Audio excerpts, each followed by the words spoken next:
Yang dikatakan pilihan itu orang hebat. Apa yang dipilih? Apa berdasar definisi? Apa berdasar kehendak yang milih? Loh, kok mulai do pinter? Tumben do pinter. Alam raya ini milik Allah. Dan semua di alam raya ini milik Allah. Maka dipilih tidak dipilih itu terserah yang punya apa terserah kita. Apa terserah kriteria, apa terserah definisi. Dalam konteks kita sebagai objek diambil, tentu terserah yang punya. Kemudian Allah bilang, orang-orang itu saya pilih. Nah kalau milihnya Allah berdasar kepunyaan, tentu Allah boleh dong memilih orang yang sebetulnya berstatus dolim. Ya tapi ya tetap dia dolim, tapi ya tetap dipilih. Kenapa ya? Karena Allah yang punya. Saya misalnya orang kaya, boleh nggak punya HP buruk? Boleh kan? Terserah saya. Saya orang kaya, beli HP mahal, medium dan paling buruk. Boleh enggak? Boleh, saya yang punya. Nggak boleh, Gus, dengan orang kaya harus beli HP yang mahal. Yang bilang harus siapa? Nah kegoblokan kita ini seperti ini. Nak wong sugih HP ini kudu larang. Nak wong alim kudu bojone ayu. Sing kudu darani kudu ayu ku sapa? Nak maji jalan yang dumbu swarga lho kudu ku sing swargane mbam tapi kudu. Nah, kita ini sering berpikir ngatur Tuhan. Nah, Indonesia negara yang mayoritas muslim terus Islam Indonesia kudu dadi sampling Islam seluruh apa? Dunia. Ya ora usah sombong ngono ya keben. Ora usah ngono. Paham kan apa? Ndak usah ngono, mayoritas ya mayoritas ae, tapi ora usah GR jadi apa? Percontohan internasional. Mungkin kalau masalah Islam damai ya bagus. Tapi itu kan tidak hanya Indonesia. Di mana-mana yang Islam damai juga. Dan yang tukaran juga banyak. Toh yang tukaran nggak pernah maklumatkan diri ini percontohan janda. Ya biasa saja. Saya ulang lagi ya. Maka menurut saya nggak akan benar pendapat Khawarij atau pendapat Islam yang keras bahwa orang dosa besar itu keluar dari Islam. Karena ketika Allah mengatakan kemudian aku pilihkan kitab ini, tak kasihkan orang-orang yang saya pilih, itu diantara yang pertama adalah meskipun mereka sebagian tetap zalim. Artinya tetap zalim itu tidak menjadi dia keluar dari status Islam. Paham ya?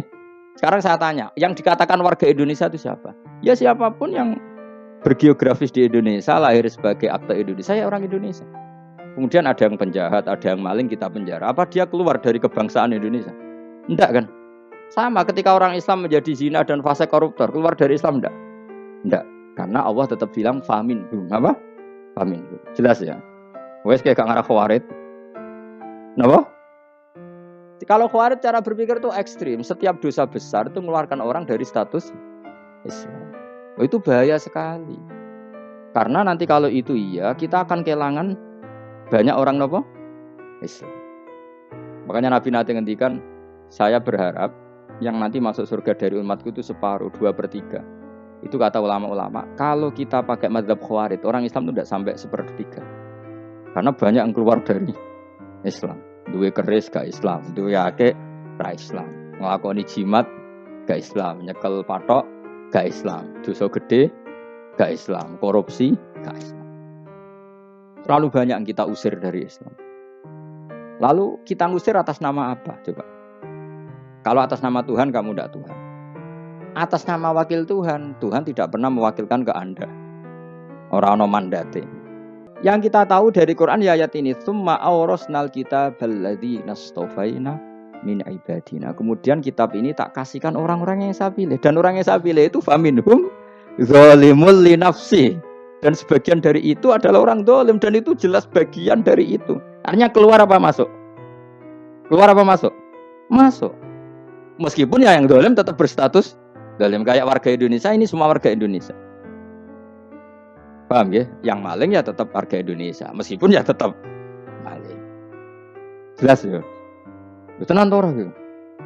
Makanya ahli sunnah itu pendapatnya falam nukafir mu'minan bil wisri. Kita tidak akan mengkafirkan orang mukmin hanya karena melakukan dosa. Kenapa ya? Karena Allah bilang faminhum setengah sangking itu masuk bagian. Dan itu luar biasanya Allah disebut istofaina. Tetap orang-orang pilihan.